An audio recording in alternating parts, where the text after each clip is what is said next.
তো এখন এই অ্যালার্জি ম্যানেজমেন্ট আমরা পঞ্চকর্ম দ্বারা কিভাবে করতে পারি এবং তার সঙ্গে সঙ্গে পঞ্চকর্মের সাথে সাথে সমন চিকিৎসা, শোধন, সমন, রসায়ন, এই তো তিনটে মেথড আমাদের আয়ুর্বেদে। তো সেখানে আমরা এটাকে কিভাবে ম্যানেজমেন্ট করতে পারি এই বিষয়ের উপরে আজকে আমাদের আলোচনা।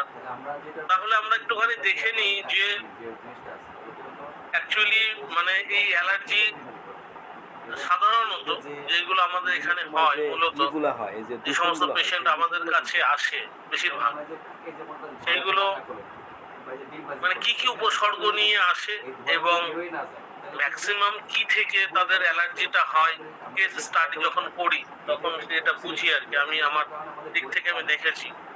তবে এটা দেখেছি যে অনেকের কোল্ড অ্যালার্জি হয়, অনেকের ডাস্ট অ্যালার্জি হয়, অনেকের ফুড অ্যালার্জি হয়, অনেকের ধোয়া থেকে হয়, অনেকের বিশেষ বিশেষ খাদ্যদ্রব্য থেকে হয়, ফুলের রেণু থেকে হয়, ফুলের রেণু যেটা হয়। তারপরে কুকুরের লোম, বিড়ালের লোম, যারা গৃহপালিত পশু পোষে আর কি, তো তাদের এই লোম থেকেও অ্যালার্জি হতে আমি দেখেছি। বিড়াল, কুকুর, পায়রা বা ওই হাঁস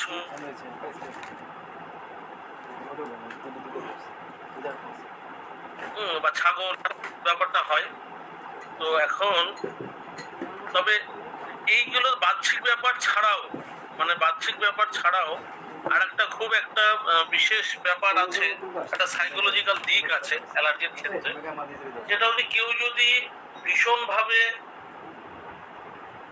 মানসিক ভাবে খুব কষ্টে থাকে বা দুঃখে থাকে বা ক্রমশ তার প্রিয়জনের কাছ থেকে ক্রমশ খুব আঘাত পায়, এবং এই ধরনের আঘাত যদি দীর্ঘদিন ধরে পেতে থাকে তাহলে কিন্তু সেক্ষেত্রেও এক ধরনের অ্যালার্জি দেখা দেয়, এক ধরনের অ্যালার্জি দেখা দেয়। কারণ এই টোটাল ব্যাপারটা কিন্তু একটা মানে বিষয়টা হচ্ছে একদম কোষ স্তরে এই অ্যালার্জি যেটা হয়, এটা আমরা বাহ্যিক ভাবে হয়তো দেখছি এখানে ফুলে উঠছে, ওখানে চুলকাচ্ছে, বা ওখানে ইচিং প্রবলেম হচ্ছে, বা ওখানে রেডনেস দেখা দিচ্ছে, এই ব্যাপারগুলো আমরা বাহ্যিক ভাবে দেখি, কিন্তু মূলত এর মূল খেলাটা কিন্তু হয় একদম কোষে।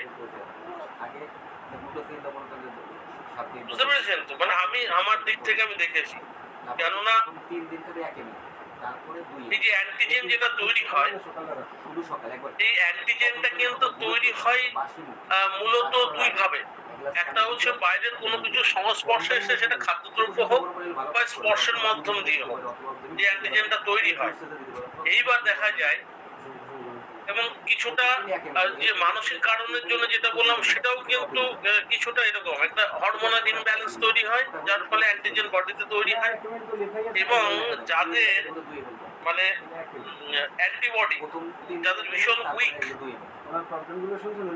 যাদের ভীষণ উইক তাদের খুব তাড়াতাড়ি ধরে, যাদের ইমিউনিটি কম তাদের খুব তাড়াতাড়ি ধরে, যাদের ইমিউনিটি খুব স্ট্রং তাদের এতটা ধরে না, মাঝে মধ্যে দেখা দেয়। কিন্তু যাদের ইমিউনিটি পাওয়ার ভীষণ স্ট্রং থাকে, তো তাদের ক্ষেত্রে কিন্তু এটা অল্পের উপর দিয়ে হয়। আর যাদের অ্যান্টিবডি ভীষণ উইক থাকে তাদেরই এই ব্যাপারটা একটু বেশি দেখা যায়। এর মধ্যে অ্যাকচুয়ালি ব্যাপারটা কি হয়, ব্যাপারটা হয় আমাদের যে কোষের মধ্যে যে মাস্ট সেল থাকে, এটা এক ধরনের প্রোটিন, এটা ভাঙতে শুরু করে। এটা যখন ভাঙতে শুরু করে তখন এটা ভাঙে, এবং ভেঙে কি হয়, হিস্টামিন, অ্যাসিটাইলকোলিন, হেপারিন তখন বেশি প্রোডাকশন হয়। ঠিক আছে? তো এটা বেশি তৈরি হওয়ার পর এটা রক্তে মিশে যায়, এবং রক্তে মিশে যাওয়ার পরে একটা রিঅ্যাকশন করে।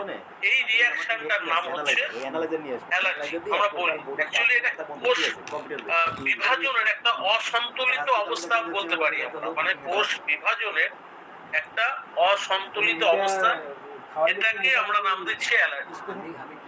আমি যতটা বুঝতে পেরেছি বিষয়টাকে। তো এই ক্ষেত্রে এই ধরনের ব্যাপারটা হয়। তো এই ক্ষেত্রে মূলত কি ধরনের উপসর্গ নিয়ে পেশেন্ট আমাদের কাছে আছে?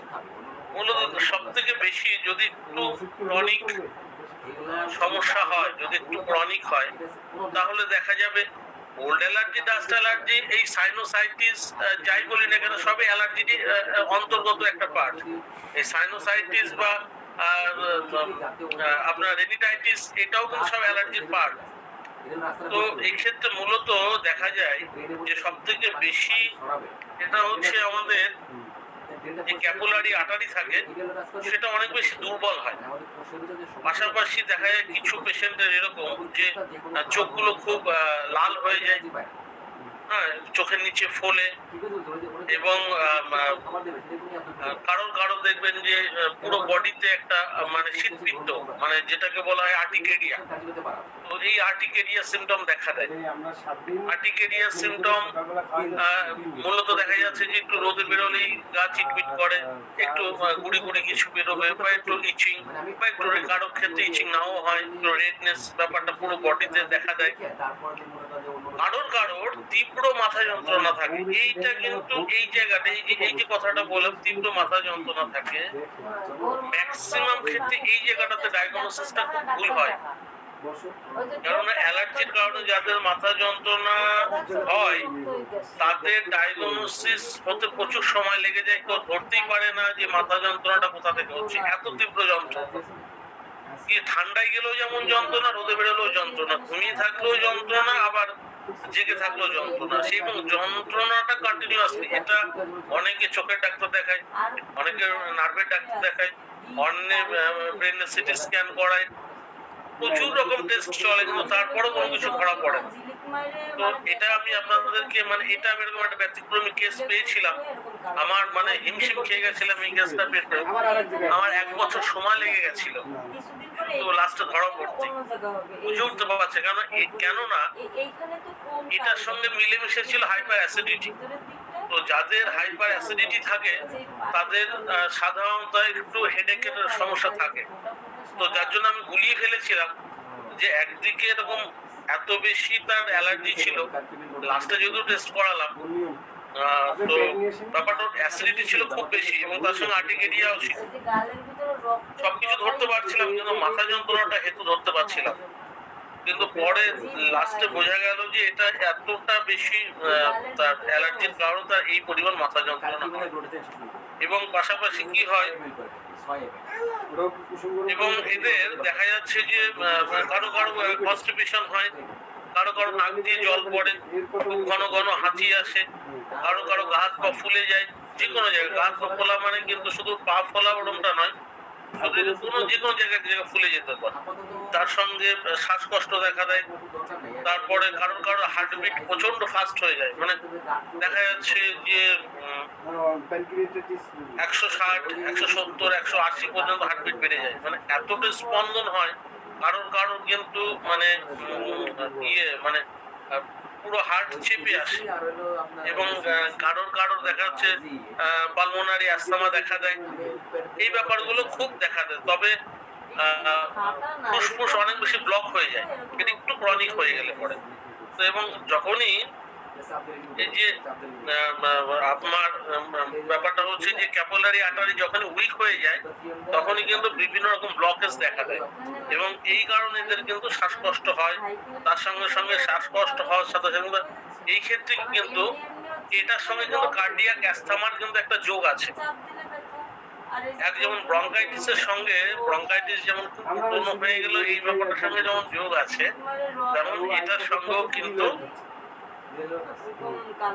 আপনার ওই কার্ডিয়াক অ্যাস্থমার একটা সরাসরি সম্পর্ক রয়েছে। এটা আমি দেখেছি।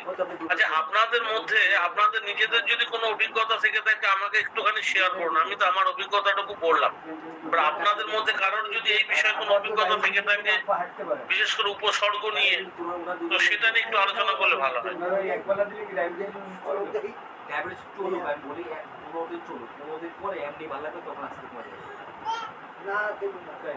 আপনারা ট্রিটমেন্ট করেন তো এটা, না করেন না? খালি পেটে কুসুম গরম পানি অথবা ইদানিং বেশিরভাগ পেশেন্ট আসতেছে আপনার ইনফুলার রিজিয়ন থেকে থাই পর্যন্ত ইচিং এবং সাথে ব্ল্যাকিশ হয়ে যায় স্কিনটা। সাথে ঠান্ডা লাগার একটা আছে যে মাথায় একটু পানি পড়লে ঠান্ডা লেগে যায়, কিংবা বৃষ্টিতে পানি পড়লে ঠান্ডা লেগে যায়, হাঁচি হয়। উনি বললো যে ওনাদের ওই যে একটা মিটিং আছে ওই ডাক্তার পেশেন্ট ইদানিং একটু বেশি আসতেছে এবং তাদের হিস্ট্রি, তাদের এই থাই রিজুয়েন থেকে থাই পর্যন্ত ইচিং বা ব্ল্যাকিশ ভাব, এটা 3-4 বছর 5-6 বছর মানে বছর বছরের ক্রনিক এত সময় ধরে আছে, কোনো কিছুতেই যায় না, হয়তো একটু কমে যায় কিন্তু পুরোপুরি ভালো হয় না। আমাদের মানে কি ইয়ে করতে পারি? আচ্ছা রেজাল্ট বাবু, আপনি আপনার অভিজ্ঞতাটা একটুখানি বলুন এই অ্যালার্জির উপরে।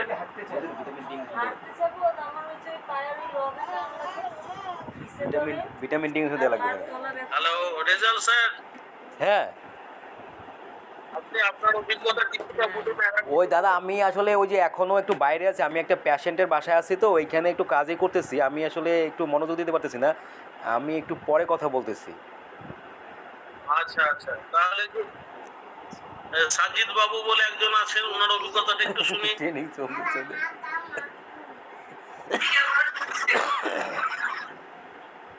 হ্যালো, ভিটামিন ডি ইনজেকশন দেওয়া হ্যাঁ বলুন স্যার, আপনার অভিজ্ঞতা বলুন।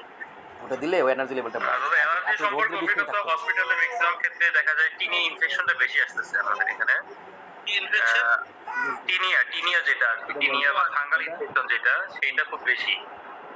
এছাড়া কিছু কিছু অ্যালার্জি আছে হচ্ছে যে যেমন হচ্ছে চাকা চাকা হয়ে যায় এটা, বা আমাদের আর্টিক এরিয়া যেটা আর কি, আপনারা দুজনে এই টাইপের পেশেন্টগুলো অনেক বেশি পাওয়া যাচ্ছে। কার্কিমিনও খান আর হচ্ছে এই যে গ্লুটাথিয়ন খান। কার্কিমিন খাবেন হলো বিকালে, এক্ষেত্রে ফাঙ্গাল ইনফেকশনের ক্ষেত্রে আমাদের যেটা আছে ইট্রাকোনাজল বা ফ্লুকোনাজল যেগুলো আছে এগুলো আমরা দিচ্ছি। বিকালের দিকে খাইতে। এর সাথে হচ্ছে লুলিকোনাজল যে ক্রিমগুলো আছে, অয়েন্টমেন্ট, এগুলো ব্যবহার করতেছি। এর সাথে হচ্ছে আয়ুর্বেদিকের যে সারিবাতা লিস্ট, পঞ্চতিক্ত কীটকগুল, এগুলো অনেক সময় দিচ্ছি, এবং মরিচাদি তেল যেটা আছে আমাদের, তো মরিচাদি তেল দিলে আর হচ্ছে আমাদের সারিবাতা লিস্ট দিলে মোটামুটি আমি দেখছি রেজাল্ট ভালোই আসছে। সাথে যদি ইট্রাকোনাজল বা ফ্লুকোনাজল দেওয়া হয় তে মোটামুটি বেশ রেজাল্টটা ভালো পাচ্ছে। একদিন এটা খেলেন আর কিন্তু সমস্যা যেটা হচ্ছে যে কিছুদিন ঠিক থাকার পরে এটা আবার রিকারেন্ট হচ্ছে।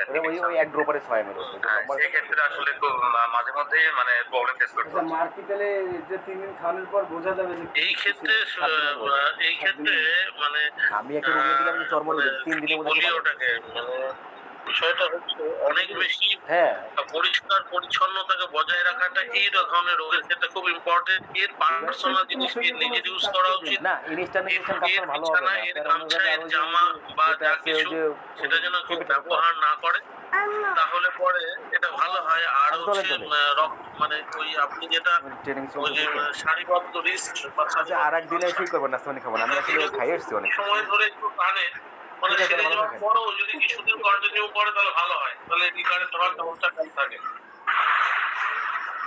জি, তাহলে এটা ভালো হয়। শুধু সেরে গেল ছেড়ে দিল ব্যাপারটা তা নয়, এটা আরো কিছু ধরে টানলে মানে নিলে পরে আরো সুবিধা হয় এই ক্ষেত্রে। জি ম্যাক্সিমাম ক্ষেত্রে রেজাল্ট পাওয়া গেছে। আর একটা যেটা আছে এক্সিমা, যেই সমস্যাগুলো এক্সিমা, তো এক্সিমার ক্ষেত্রে আমি দেখছি যে ইনোক্সিমিথিল পেনিসিলিন যেটা, সেইটা দিলে এর সাথে হচ্ছে মরিচের তেল আছে আমাদের, এটা দিলে রেজাল্ট টুকটাক পাচ্ছি আর কি ইদানিং। আর একটা বিষয় শেয়ার করি, সেটা হচ্ছে ম্যাক্সিমাম ক্ষেত্রে করোনা টিকার যেটা আর কি আছে, তো সবার কাছে এটা একটা মিথ কিনা বুঝতেছি না যে করোনা টিকা দেওয়ার পর থেকে নাকি আমাদের এলাকা থেকে অ্যালার্জির প্রবণতা বা এই ফাঙ্গাল ইনফেকশনের প্রবণতাটা খুব বাড়ছে আর কি। এটা আসলে কতটুকু সত্য জানি না, তবে এটা মোটামুটি সবার কাছে এটাই শুনতেছি যে টিকার পরে এটা বাড়ছে। কি করব না, ওই যে আমি ওই যে মেশিন নিয়ে আসতে হবে, এই যে ওনার বক্তৃতা আনতে হবে, এই যে আচ্ছা, আপনি বলছেন হাতি- মঙ্গলবার দিন দেখে 3 দিন খাক, তারপর আমি ডাক্তার কাছে লাগলাম। আমি তো আপনার সাথে আগে শেয়ার করছি যে আসলে গত বছর থেকে আমাদের সেই অ্যালার্জিক সমস্যাগুলি এত বেড়ে গেছে, ফাঙ্গাল ইনফেকশন এবং আর্টিকেরিয়া, পাশাপাশি একজিমা জাতীয় বা কন্টাডার্মাল জাতীয় এত বেশি হয়ে গেছে, বিশেষ করে ফাঙ্গাল ওইটা তো ইনফেকশনটা খাচ্ছে, প্রচুর নিশ্চয় তো খাচ্ছে। বেড়ে গেছে বর্তমানে। এবং এটা দেখা যাচ্ছে বর্তমানে যে লেটেস্ট যে ড্রাগগুলি আসছে, ওই ধরনের ড্রাগ 2 মাস খাওয়ার পরও কিছুদিন ভালো থাকে, কিন্তু আবার রিকারেন্ট হচ্ছে এবং খুব দ্রুত স্প্রেড করতে, মানে এত দ্রুত স্প্রেড করে সারা শরীরে, মানে বলার বাইরে। কোনটা ও মুন্না ভাই লাইনে থাকবেন। লুনা বলে বলছে যে আমাদের পরিস্থিতি এখন সবাই আসলে সন্দেহ করতেছে যে কোভিডের পরে যে করোনা টিকা দেওয়া হচ্ছে, সেই কারণে তুমি একটা প্রোডাক্ট বিক্রি করে তোমার ভালো অ্যামাউন্ট থাকবে। এই এই সমস্যা ডাক্তার এটা বোঝাবা করছে, তারা সবাই এই ধরনের মানে আর আমিও কথাবার্তা ডাক্তারদের বলে ওই যে দেখাতে করোনা বলবো। টিকার কারণে এই সমস্যা হচ্ছে। এখন আসলে কতটা রিয়েলেবল সেটা আসলে আর আপনার মঙ্গলবার দিন আপনার ওই 2-3 দিনে দেখবেন আজকে তো সোমবার রবিবার আছে সোম কালকে থাক তাহলে মঙ্গলবার দিন আপনি সব বাইরে মেশিন দিয়ে দেখবেন তারপর লাগলে ডাক্তারের কাছে নিয়ে গেলে আমরা নিয়ে যাবো না পরে। কেন বলছি কথাটা, নেপালে আমি দেখেছি কত এই ভালো ভেরি রিসেন্টলি করোনার না পর আগে থেকে শুরু না করুক তারপর বলবেন আর ওইটা মনে হয় আমরা বলতেছি যে মধু না খেলে তো বোঝা যাবে না। ম্যাক্সিমাম লোক তো এরাও রেজাল্টটা মনে তো আনতে করছে যে এই টিকা নেওয়ার পর থেকে এটা আছে।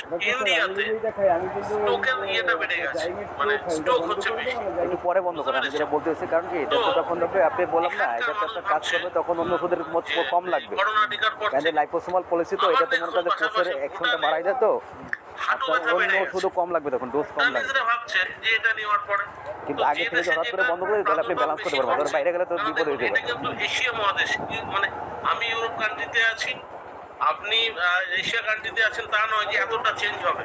আপনি আর আমি যে ওয়েদারে আছি, যে অ্যাটমসফিয়ারে আছে, আপনি মানে নেপাল, বাংলাদেশ, ভুটান, ইন্ডিয়া একই অ্যাটমসফিয়ার, ঠিক আছে না?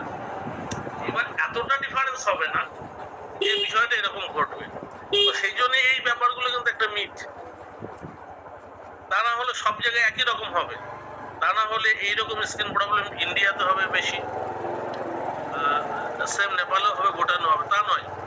আমি দেখছি যে ভেরি রিসেন্ট স্ট্রোকের সংখ্যাটা বাড়ছে। তার এবং সাধারণ মানুষ এটা আলোচনা করছে, সাধারণ মানুষ, কোনো গবেষণা নয়, তারা আলোচনা করছে যে না আমার এটা নেওয়ার পর থেকে এরকম লাগছে। কারোর দেখা যায় ডায়াবেটিস বেশি হচ্ছে, বলছে আমার এই টিকা নেওয়ার পর থেকে। মানে ব্যাপারটা কিন্তু এরকম একটা গুঞ্জন হচ্ছে, মানে দিন যত যাবে, এটা বাস্তব কথা, fungal infection, arthritis problem, diabetes problem, অ্যালার্জির প্রবলেম, দূষণ যে হারে বাড়ছে তাতে এই ধরনের হার্টের সমস্যা, ফুসফুসের সমস্যা, স্কিন প্রবলেম, আর্থারাইটিস প্রবলেম, এগুলো ডে বাই ডে প্রতি বছর দেখবেন সবকিছু বাড়ছে। কিন্তু ব্যাপারটা এরকম নয় যে এটা নেওয়ার পর থেকে এরকম কিছু করছে, এটা তাহলে একরকমের জিনিস ঘটবে। করবো কবে থেকে আপনার থেকে আমার থেকে যে আলাদা মঙ্গলবার থেকে তাকে শুরু তো করে ওই যে আজকে তো ডাক্তার অনেক ছিল ওই যে ওদের তো বললাম ওই একজন ডাক্তারকে বলছি অলরেডি কারণে যে একটা চেঞ্জ হতে পারে সেটাও নয়। কি হয়েছে বুঝছেন ওই যে আজকে তো 5 জন ডাক্তার এনে ছিল আগেও সমস্যা ছিল, কিন্তু এত আমি পরিমাণ তো মনে করেন যে বসে থাকি না, ওখানে তো কাজই আর আগে এই ধরনের ডাক্তার পারতাম ফাঙ্গাল কিন্তু ইনফেকশনের ক্ষেত্রে দেখা যাচ্ছে নরমাল একটা অ্যান্টিফাঙ্গাল দিলে শেষ হয়ে গেছিল। কোনো কেউ রয়ে যাচ্ছে। বর্তমানে যেটা দেখা যাচ্ছে যে একদম লেটেস্ট আপনার অ্যান্টিফাঙ্গাল করে দেওয়ার পরও সেটা কাজ করছে, অটো রেজিস্ট্যান্স হয়ে যাচ্ছে। যে এখন আমাদের এই সেটা যে কিসের যারা জন্য ওই যে ডাকাতে ছিল ওদের তো অনেক বদলি করে দিয়েছে বুঝছেন এখন ওই জায়গায় আইসি অনেকে ওই তারা একটু আইসে আমাদের সাথে যোগাযোগ করতে যারা আমরা খুললে অনেক দিন যাবত আসছে সেটা কাজ করছে না, তো যার ফলে আমাদের এখন যা কিছু দিতে হবে একরকম ভাবে হচ্ছে একজন না, হলো 13 বিভিন্ন কাটার আরেকজন হলো রকম বইটা কাটার এটা একজন হলো সব খুলনা মেডিকেল আর একজন হলো করতে বেসরকারি গেলে করে আর সব আমি রকম এসেছি 5 জন প্রস্তুতি নিয়ে আমরা নামতে হবে। তার মানে যে ইন্টারনাল যে মেডিসিন দিচ্ছে খাওয়ার জন্য, তো সেটার একটুখানি টাইম বাড়িয়ে দিন। শুনেন আপনি ওই যে ওরা যতই যা করুক আপনি এক্সট্রা মোস্টার আনুন এক্সট্রা হয়ে কিন্তু লাভ নাই কিন্তু আপনি মনে করেন যে ক্রাউন হয়ে কিন্তু কোনো লাভ নাই আপনাকে সেল করতে হবে আর ওই যে আপনার নেটওয়ার্ক আর আপনার নিচে যাতে কেনে সেরকম জয়েন করতে হবে ঠিক আছে সেরে গেছে হয়তো 15 দিন। এই হলো মূল আপনি তাকে বিষয় বলুন আপনার যে নেটওয়ার্ক আপনি বাড়াইতে হবে আপনি ওষুধটা খান। নেটওয়ার্ক বাড়াইতে হলে আপনার নিচে যারা কিনবে তাহলে আপনার লাভ আছে তাহলে কিনাইতে হলে ওই যে কৃষি পণ্য বলেন আর ওই যে মৎস্য পণ্য বলেন আর এই প্রোডাক্ট বলেন এই প্রোডাক্টে আপনি দুই করে জয়েন করে দেবেন আপনার টার্গেট থাকে মাসে 1 জন করে জয়েন করা ইনফেকশনের ক্ষেত্রে ঠিক আছে এটা খুব 12 মাসে 12 জন যদি স্ট্রং আপনি 2 বছর জয়েন করে দিতে পারেন 6 জন তাহলে আপনার মনে হয় যে বিজনেস অটোমেটিক আসতে তারা কিনলে আপনি তখন ওই যে ফ্রিতে আপনি ইনকামটা পাবেন বুঝছেন আপনার 2 পয়সা যখন সমান তালে কিনবে তখন আপনি বোনাসটা অটোমেটিক্যালি পাবেন এই হলো মজা লাস্টের দিন একদম লাস্টে কিন্তু এটা একদিনে তো হবে না এটা সময় লাগবে ওখানে আমি ছিলাম, আমরা তো এই ঘোড়াকে ওখানে ভাবতে পারবেন না এটা তো চলবে যদি এটার সাথে তো নেটওয়ার্ক কথা 10 লক্ষ বলতেছি পরিবার থাকে ওই ডিস্ট্রিক্টে, তার মধ্যে 9 লক্ষ পরিবারে ফাঙ্গাল ইনফেকশন ছিল এবং এত দ্রুত হারে বাড়ছিল। যদিও সেখানে জনসংখ্যা কম, পাহাড়ি এরিয়া এবং চা বাগান এরিয়া, যেহেতু আজকে আইসেন আর ওইদিকে দেখাটা দেখি এখন কোথায় অনেক বাসা কম, আছে তারপরেও প্রতিটা বাড়িতে হেন কোনো জায়গা নেই যে আপনার কি নিচতলা নিবেন এখানে বাসা নিলে ছিল না প্রতিমা। নিচতলা এলে বাসা সেই কারণে আমি বলছি যে এটা কিন্তু ভীষণ স্পর্শকাতর ব্যাপার এবং খুব সাহসাগর এবং সংগ্রামিত হয়। এখানে তার নিচতলা জন্য নাকি পরিষ্কার গ্যারেজ বানিয়েছে, পরিচ্ছন্নতাকে নিচতলা একটু মেনটেন বড় করা একটা পাওয়া ভীষণ ইম্পর্টেন্ট এটার ক্ষেত্রে। পাবেন নিচতলা তো সব পাবেন। ওই যে এই যে একটা বাসা ছিল, ওই যে এই বাসা নিয়ে নাকি বিশাল বড় একটা বাসা আছে, দিবেন এটা অনেক ভালো এই বাসাটা। এটাও ওই ছয় নম্বর আপনি দেখাচ্ছেন অ্যালার্জির ক্ষেত্রে দেখবেন যে বড় একটা রাস্তা যেগুলো খুব ভালো হবে, আমি ওই বাসাটা আপনার দেখাই দেবো, সমস্যা দেখা আমার দেয় পছন্দের বাসা। এবং যেটা দেখতে কিছুটা ফাঙ্গাল ইনফেকশনের মতো, কিছুটা 20,000 এক্সিমার মতো, হ্যাঁ আমি 20,000 কিছুটা নিয়ে দিতে পারবো, eczema বুঝছেন? আমার ওরা আবার 22,000 চাই, কিছু ক্ষেত্রে কারো কারো দেখবেন যে ফাঙ্গাল ইনফেকশনের মতো বা রিংওয়ার্মের মতো হয় অনেক। ওই যে আমি তিনতলা দেখেছি বাড়ি, এই ধরনের এই যে তিনতলা বাড়ি, এই যে এই তো যাই হোক, দেখবে, এই আসেন দেখেন, বাম দিকে দেন একটু, বাম তোর দিকে কথা দেন, হচ্ছে আমরা সেলুলার লেভেল থেকে এদেরকে ডিটক্স করব। এই যে এই যে slow এবার এই যে- cellular এই যে level এই থেকে বাড়ির যদি last আমাদেরকে এই যে তিনতলা, detox এই যে করতে জায়গাটা হয়, অনেক বড়, বুঝছেন? এই যে- তাহলে আমাদের কি এবং করতে হবে? এর আগে আমি এই যে প্রথম বাড়ি হলে ও খুব যখন ভালো, ক্লাস বুঝছেন? নিই তার সেকেন্ড দেখলে দিনের আমরা দেখতে ক্লাসে আমি পাবো। একটা এই যে কথা এইটা, বলেছিলাম এই যে এইটা তিনটা। যে যদি তাহলে আবার ব্যাক করেন, এই আমাদের জাতীয় আমার বাসা তো ওই সমস্যা পাশে। হয় তাহলে এখান থেকে আমাকে যদি তাকে শোধন করি এবং শোধন করার পর যদি এরকম ট্রিটমেন্ট করি, আমি বিশেষ করে অ্যালার্জি নিয়ে কথা তো সেই ক্ষেত্রে আমাকে কি করতে হবে, ম্যানেজমেন্টটা কি, ট্রিটমেন্টটা কি হবে, 18 হলে নেবেন। এই ক্ষেত্রে আমরা কিভাবে শোধন করবো? আপনাদের কারোর কি মনে আছে? একবার একটুখানি রিপিট করবে একটুখানি, ভুল কোনো দোষ নেই, এটা অনেক অসুবিধা নেই। বড়, এটা 20,000 কতটা টাকার মনে বাসা, আছে আপনারা তো আমি একটু 2,000 জানতে টাকা চাই। কমে দিতে পারবো। যে আমি ওনাকে এটা শোধন নিলে আপনার কাজ হবে। আর নিচে আছে 3 রুম, শোধনটা করবো কিভাবে, তার প্রথমে স্টেপটা কি তিনতলা, হবে অনেক সেটা বড় একবার কেউ বাসা। একজন বলুন। এই যে বাম দিকে।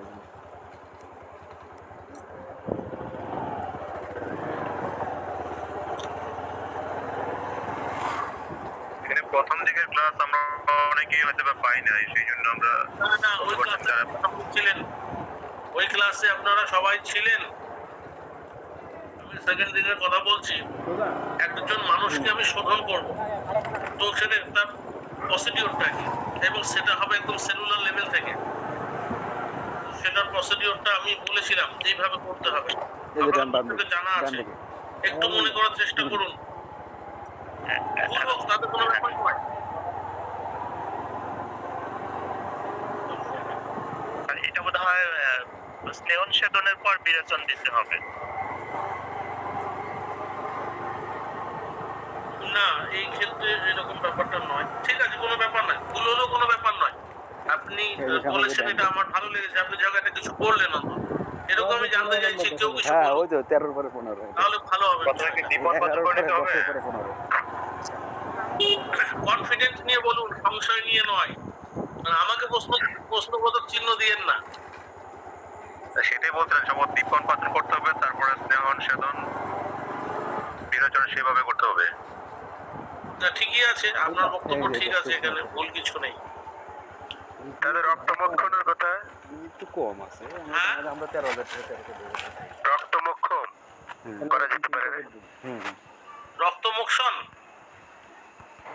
এই অ্যালার্জির ক্ষেত্রে, রক্তমক্ষণ যেটা হ্যাঁ বুঝতে পেরেছি। না এই ক্ষেত্রে অ্যালার্জির ক্ষেত্রে রক্তমোক্ষণ যাবে না, উল্টো আরো অ্যাগ্রাভেটেড হবে। অ্যালার্জির পেশেন্টের যদি এটা ওরম ভাবে করে, এটা রক্তমোক্ষণ কিরম ভাবে করে আপনি জানেন? শীতপিত্তের চিকিৎসা আর্টিকেরিয়া, এটা রক্তমোক্ষণ কিভাবে হয় আপনি